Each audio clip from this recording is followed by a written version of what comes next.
Hello doston, welcome to Constance Mind. In this video, we will discuss about the PhD entrance of Allahabad University admission procedure. तो आप भी जानते हैं कि Allahabad university में PhD के एडमिशन के लिए क्रेट का एग्ज़ाम होता है और जो जेआरएफ कैंडिडेट होते हैं जैसे यूजीसी या फिर सीएसआईआर के, उनको डायरेक्ट इंटरव्यू में मौका दिया जाता है।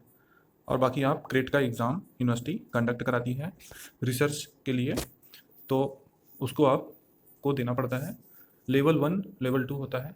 उसके बारे में आज जनरल इन्फॉर्मेशन में मैं सारी चीज़ें डिस्कस करूँगा। कितने सब्जेक्ट होते हैं, एलिजिबिलिटी क्या होती है और कौन कैसे मार्किंग होती है, सारी चीज़ें, मतलब एक एक चीज़ें जो आपके लिए बहुत ही महत्वपूर्ण है और जो आपके मन में गूंजती भी रहती है। तो आप वीडियो को बहुत ही ध्यान से देखिए, स्किप मत कीजिएगा। और आपसे विनम्र निवेदन है कि अगर आप चैनल पर नए हैं तो चैनल को सब्सक्राइब कीजिएगा, बेल आइकन को प्रेस कर लीजिएगा और ये बाद में कीजिएगा, आप पहले आप वीडियो देखिए। जनरल इन्फॉर्मेशन में आप भी जानते हैं, आप ये मतलब क्रेट में एडमिशन मतलब फॉर्म भरने के लिए मिनिमम क्वालिफाइंग मार्क कितना होता है। तो अनरिजर्व्ड के लिए 50% होना चाहिए और ओबीसी एससी एसटी का ये एंड फिजिकल हैंडीकैप जो है उनका 45%। टेक्स्ट फीस जनरल ओबीसी के लिए 1600 रुपये है और एससी एसटी पीएच के लिए 800 रुपये है। ठीक है। लास्ट ईयर एप्लीकेशन जो था वो स्टार्ट कब हुआ था ये भी मैं आपको बता देता हूँ। 28 जुलाई 2020 को स्टार्ट हुआ था। तो इस बार तो अभी अप्रैल चल रहा है, तो मई जून जुलाई अभी तो महीने हैं। अभी तो इंटरव्यू भी नहीं हुआ। बहुत लोग पूछ रहे हैं कि फॉर्म कब आएगा, तो मैं उनको बता दूं कि दोस्तों अभी तो इंटरव्यू ही नहीं हुआ है। जो 2020 का ग्रेड का एग्ज़ाम हुआ था उन लोगों का भी इंटरव्यू नहीं हुआ है। तो 2021 का नंबर तो अभी थोड़ा टाइम लगेगा और हो सकता है ज़्यादा लेट हो जाए। आप फिर भी सारी चीज़ें जान जाएँ। एलिजिबिलिटी क्या होती है, तो आपका पीएचडी में एडमिशन के लिए पीजी में 55% जनरल वालों का होना चाहिए एंड 50% ओबीसी एससी एसटी वालों का और पीएच वालों का होना चाहिए। ठीक है। Minimum score for entire academic career, तो आपके पूरे एकेडमिक करियर में टोटल मिनिमम स्कोर, मैक्सिमम नहीं मिनिमम 54% अनरिजर्व ओबीसी मतलब सामान्य और ओबीसी के लिए होना चाहिए। 49% जो है एससी एसटी पीएच के लिए होना चाहिए। A candidate having third division in the graduation and post graduation, अगर आप यूजी और पीजी में थर्ड डिवीजन वाले हैं तो आप पीएचडी प्रोग्राम में ना एडमिशन करें, एडमिशन के लिए अप्लाई करें, यही बेटर होगा। क्योंकि इंटरव्यू में छाट दिए जाएंगे, जाहिर सी बात है। तो इसीलिए यूनिवर्सिटी ने पहले ही दिया है कि अगर आप थर्ड डिवीजन है तो आप इस पर कंसिडर ना करें। एग्ज़ाम पैटर्न कैसे होगा, तो एग्ज़ाम 2 पार्ट में होता है। जो पहले तो लेवल इसका होता है, फर्स्ट लेवल जो होता है वो 2 पार्ट में डिवाइड होता है, paper first and second. Second level जो होता है वो इंटरव्यू होता है। फर्स्ट लेवल में एग्ज़ाम होते हैं जिसमें कि पेपर फर्स्ट जो होता है, पेपर सेकंड और पेपर फर्स्ट। तो पेपर फर्स्ट की बात करें तो नंबर ऑफ क्वेश्चन जो है कितने होते हैं, 50 question. Number of question 50 question और मार्क कितने होते हैं, 2 मार्क फॉर ईच क्वेश्चन, प्रति मार्क के लिए ईच क्वेश्चन है। इसमें से क्वेश्चन कहाँ से आएगा, 50% रिसर्च मैथोडोलॉजी से आएंगे और 50% क्वेश्चन आपके जो आप सब्जेक्ट जो चूज करते हैं उससे आते हैं। There shall be not be any negative marking, तो यहाँ पे कोई भी निगेटिव मार्किंग नहीं है। टाइम आपको 30 मिनट मिलेगा, टोटल मार्क आपका 100 रहेगा। पेपर सेकंड ये सब्जेक्टिव टाइप के पेपर होंगे, इसमें स्मॉल मीडियम लार्ज तीनों टाइप के आंसर देने होंगे आपको। टाइम आपको इसमें 120 मिनट मिलेगा। नंबर ऑफ क्वेश्चन होंगे सिर्फ 3 क्वेश्चन। ठीक है। टोटल मार्क्स 200 नंबर होंगे। All question are from the subject selected by candidate, इसके सभी क्वेश्चन जो है आप जो सब्जेक्ट सेलेक्ट करेंगे उससे आएंगे। आपको बता दें कि बोथ पेपर मतलब दोनों पेपर जो होगा वो सिंगल मीटिंग में होगा। ऐसा नहीं है कि 2 मीटिंग में सुबह शाम हो, तो सिंगल मीटिंग में टोटल 120 मिनट और 30 मिनट 150 मिनट में आपके पेपर होंगे। ठीक है। पेपर सेकंड के बारे में थोड़ा चीज़ें और जान लीजिए। पेपर सेकंड जो होगा उसमें जो है क्वेश्चन 1 जो होगा वो उसमें 10 पार्ट होंगे। क्वेश्चन 1 में 10 पार्ट होंगे, 10 mark for each, her part के लिए आपके 10 नंबर होंगे। तो 10 पार्ट होंगे, 10 नंबर पर पार्ट के लिए, तो 100 मार्क्स टोटल होंगे। क्वेश्चन 2 जो होगा 2 पार्ट उसमें होंगे, 30 mark each, for each question 30 marks, तो 30 हो जाएगा 60। क्वेश्चन 3 जो होगा उसमें 1 क्वेश्चन भी रहेगा और 2 क्वेश्चन रहेगा। जो टू क्वेश्चन जो होगा दूसरा वाला, 1 क्वेश्चन और 2 क्वेश्चन, दूसरा वाला जो रहेगा और करके, पहले में 1 क्वेश्चन होगा वो और करके फिर दूसरा होगा, दूसरे में 2 पार्ट होंगे। अगर आप दूसरा करते हैं तो आपको 10-20 नंबर फॉर ईच, अगर आप दूसरा करते हैं तो 20 नंबर फॉर ईच रहेगा। अगर आप पहला करते हैं तो 40 मार्क्स टोटल मिलेंगे। दूसरा करते हैं तो आधा आधा उसी में डिवाइड हो जाएगा, क्योंकि और करके है। ठीक है, जो भी चीज़ें छूटती हैं दोस्तों आप कमेंट सेक्शन में पूछिएगा, क्योंकि बहुत ही खोज खोज के थोड़ा थोड़ा करके जो आपकी ज़रूरत की चीज़ें हैं वो निकाले हैं। जो भी छूटेगा आप पूछेंगे तो मैं उस पर सर्च करूँगा और आपको अच्छी जानकारी दूंगा। लेवल 2 की बात करें तो इंटरव्यू होता है।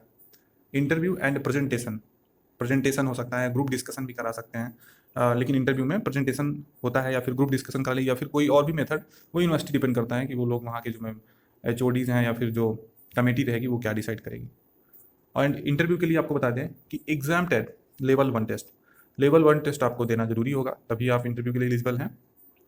और वो लोग भी एलिजिबल हैं जो कि JRF क्वालिफाई किए हैं, चाहे UGC से या फिर CSIR से।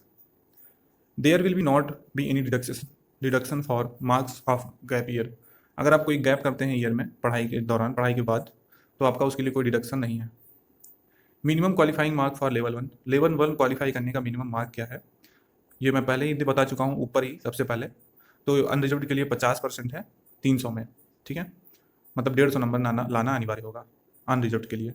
OBC SC ST PH वालों के लिए 300 में 135 लाना अनिवार्य होगा। फाइनल रिजल्ट किस तरह से बनेगा, 70% वेटेज जो होगा वो रिटन एग्ज़ाम को दिया जाएगा एंड 30% जो वेटेज होगा वो इंटरव्यू को दिया जाएगा। तो इससे जो है हमारा टोटल मार्किंग होगी और फाइनल रिजल्ट तैयार किया जाएगा। आपको एक चीज़ और बता दें कि जो इंटरव्यू का प्रोसीजर होता है वो आप इतना ध्यान दीजिएगा कि जो कैंडिडेट JRF क्वालिफाई किए हैं और UGC नेट क्वालिफाई किए हैं उनको लेवल 1 देना जरूरी नहीं है, वो इंटरव्यू के लिए डायरेक्ट आ सकता है। ठीक है, बाकी अगर आप देते हैं तो उसका नंबर बराबर ही मिलता है, कोई दिक्कत नहीं। अब यहाँ पे मैं बात करता हूँ कि टोटल जो है मार्क्स कैसे कैसे जुड़ते हैं, आपके हाई स्कूल और सब मिला के जुड़ते हैं नंबर। तो हाई स्कूल के मैक्सिमम 2 नंबर प्लस होते हैं, फाइनल जो जो मेरिट बनती है। अगर आप लेस देन 50 हैं, 50% हाई स्कूल में, तो कुछ नहीं मिलेगा। और मोर देन 50 और लेस देन 60 हैं तो आपको 1 नंबर मिलेगा, और 60 से अबव है तो 2 नंबर पूरे मिलेंगे। इंटरमीडिएट में ऐसे ही, अगर आप मोर देन 60% है तो 3 नंबर मिलेगा।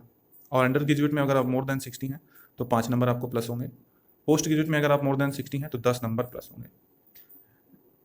NLT स्लेट या फिर नेट और इक्विवेलेंट अगर आप क्वालिफाई हैं तो आपको 3 नंबर मिलेगा, या आप JRF हैं तो आपको पूरा 5 नंबर मिलेगा। ठीक है, उसके बाद क्रेट टेस्ट मार्क, अगर क्रेट आप क्वालिफाई किए हैं या फिर आप JRF क्वालिफाई किए हैं UGC या फिर CSIR से, तो आपको 35 मिलेगा।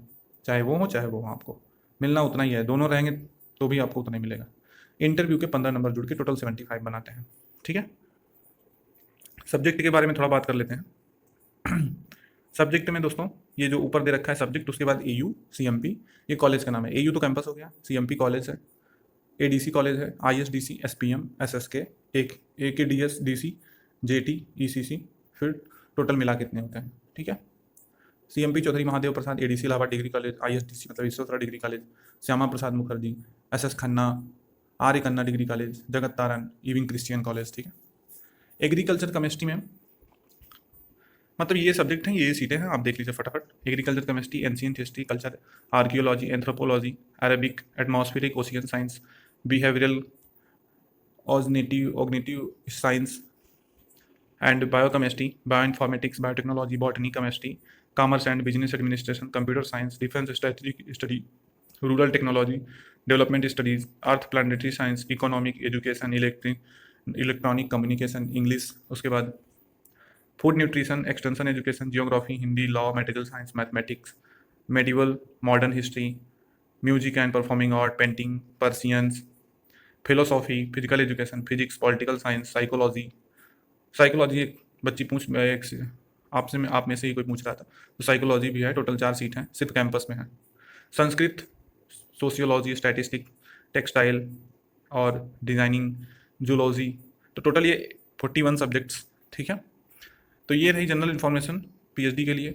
एडमिशन के लिए क्रेट आपको देना पड़ेगा, या फिर क्रेट या फिर UGC नेट या फिर CSIR नेट। CSIR UGC से आपको JRF होना है तभी आपको मिलेगा इंटरव्यू में मौका, नहीं तो आप क्रेट क्वालिफाई कीजिए और इंटरव्यू में आप जाइए। ठीक है, आपके टोटल कैरियर का मार्क्स जो होता है बहुत मैटर करता है। तो ये रही पूरी इन्फॉर्मेशन, और भी बहुत सारी इन्फॉर्मेशन होती है जो पीएचडी में बताई जाती है, लेकिन इतना बहुत ज़रूरी होता है।